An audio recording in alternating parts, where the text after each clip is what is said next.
Good afternoon, my name is Jaden Brown. Today I'm going to be giving a class about hair, bundles, wigs, and weaves. Good afternoon, my name is Muhammad, and I'm here to hear out the class. Good afternoon, my name is Takeem Leggett, and I'm also here to listen to the class. Alright, first things first, wigs come in many different shapes and sizes. Starting off, we have synthetic wigs. Those are the wigs that are made from mostly plastic materials meant to mimic wigs or the way that natural hair looks. This is not a synthetic wig, but this is how most synthetic wigs will look if you don't take care of them. Next, we have mixed hair. Now, mixed hair is in between synthetic and human hair. It's simply just a more affordable way to look more presentable longer with not actually spending a lot of money to get the human hair look. Lastly, we have virgin hair. The virgin hair is the most expensive, usually meant to last at least a year or longer with nice upkeep. As far as virgin hair, the same way we take care of our natural hair has to be the same way you care for the virgin hair, because it is usually coming from an actual person's head put onto a wig. Yes. I got a question. So, other than the virgin hair, the way that you upkeep the two, synthetic and as well as the other one, you have to upkeep it like in the same manner, or like how do you That's a great question. So with the synthetic hair, it's not much maintenance you can do to it, simply because it's usually made from plastic materials. It's more of something you buy that you actually can only wear for maybe a week, if max. If you're doing anything strenuous, it's possible you will sweat it out and you might get this look from it. If this is the look you're going for, then it's okay. But if you want a more clean look, then you definitely don't want to have synthetic hair for a long time because it's hard to keep it up. So, for the synthetic hairs, can they also come out straight just like that? Or Yes. This is, can you grab this one? This is another example of a wig. This is actually a human hair wig, but of course without proper upkeep. As you can see, there's flyaways here, things of that nature. Whenever you have synthetic wigs, over time they'll start to look like this if you don't keep up with them. They'll become extremely frizzy and hard to detangle. Next goes into prices. Now for the synthetic wigs, they can range from $10 to maybe $30 at most. They're very cheap because they're not meant to last long. Next is the mixed hair. The mixed hair is between $50 to maybe $100 depending on the length and the texture.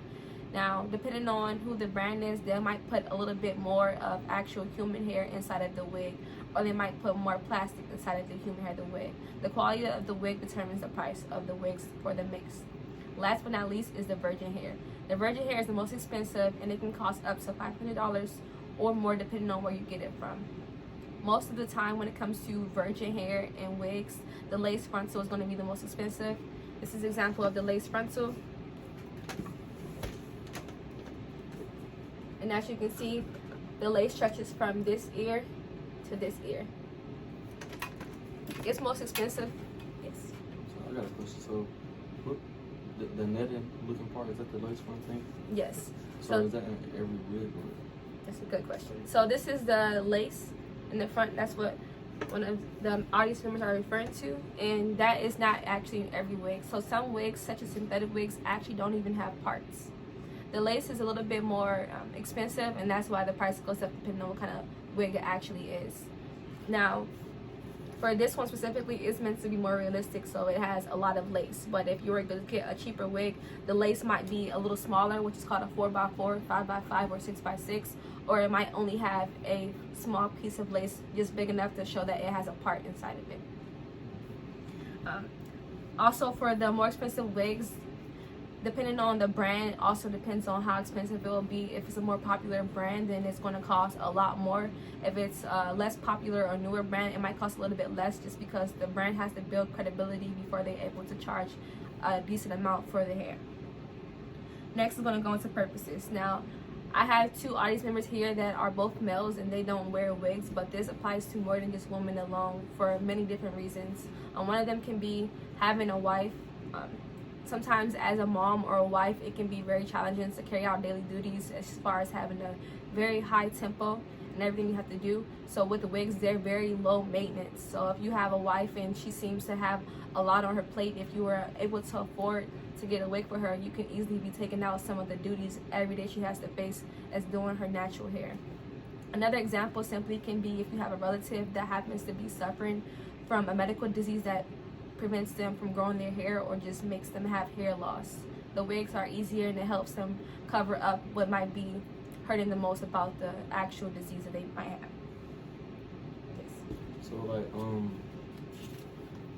when they actually like put the wig on and like say they put their hair in like a protective hairstyle like cornrows, or is cornrows a protective hairstyle? Yes. Like they put cornrows on. This gonna sound crazy, but like does their hair grow faster under the does it grow faster? That's a good question. So also, as far as it goes for natural hair, the less you deal with it, the faster it will grow. So underneath wigs, it's usually mostly for a protective style because underneath the wig, you don't have to touch it at all. Most people just go, they wash their hair and then they get it braided, and then maybe after that they put oil in it. And after that, you just leave it alone, and it goes a lot faster because literally you have nothing to do but maintain the wig on top of the hair instead of actually maintaining what's underneath the hair, which is the actual natural hair. Here's some references for wigs. You can actually get it on Amazon if you have to have it extremely fast. Amazon provides wigs that is next day shipping just in case it happens to be an emergency, no matter what the cause is. Next, you can also search on Ali Pearl Hair or Ulissa Hair. And the last but not least is Eunice Hair. Depending on, yes. I'm sorry, so Amazon, you said next day shipping? Yes. Does that work for overseas as well? No. Unfortunately, this does not apply to overseas. For Amazon, fast shipping, that is looked at as a 10-day shipping instead of next day shipping, unfortunately. Any questions? How is it that the hair grows longer when you don't take care of it? That's a good question. Now, I mentioned that when someone has their hair underneath a wig, it's important to braid it and then put oil on it. If they were to just braid it, they will make their hair extremely dry underneath the wig, which can cause it to break off. But as long as it's moisturized, then it will grow underneath the wig, same as if it was outside of the wig and moisturized. Moisture in the hair will like help it out as far as growing it out faster. Any more questions? While washing the wigs, did you ever like strip it like from the tip, like take hair from it? That's a good Did you wash it too hard? That's a good question. Right, so this is an example of a lace frontal wig as well. This is the curly texture, and with these wigs specifically, they're curly. So if anyone has curly hair, then they know that they should most likely detangle it while it's actually wet instead of it being dry. So if this hair was to be washed with, for example, something called a dry shampoo, and it was just dry, the more you detangle it while it's in this state, you'll actually pull the hair out. So it's easier to first wet it and then detangle it that way. It is possible definitely to bald the wigs depending on what styles you're wearing. For example, if you're in the military and you have a lace frontal wig, you have to be very careful how tight you put the hair in ponytails, because just like the regular hair, too much tension on the part can cause balding inside of the part. So you have to be careful. Also, if you pull too tight on it, it is lace. The hair is intertwined inside lace, so if you pull too hard on it, you can also rip the lace. Any questions? Would it be easier to take care of a wig or just your natural hair? Depending on the texture of the wig, it can be a lot easier to take care of wigs versus your natural hair. Now, I know sometimes people get wigs that mimic the same texture as what they have, so it doesn't make a difference. But if you get a wig that maybe is short, that's a lot easier to deal with. Other than long wigs, you have to manage more to brush, more to comb, more to flat iron, more to style. So even if you were to get the same natural hairstyle in wig form, will that still protect your hair? It will. Yes, it will, because your hair won't be touched. You will be maintaining the actual wig itself.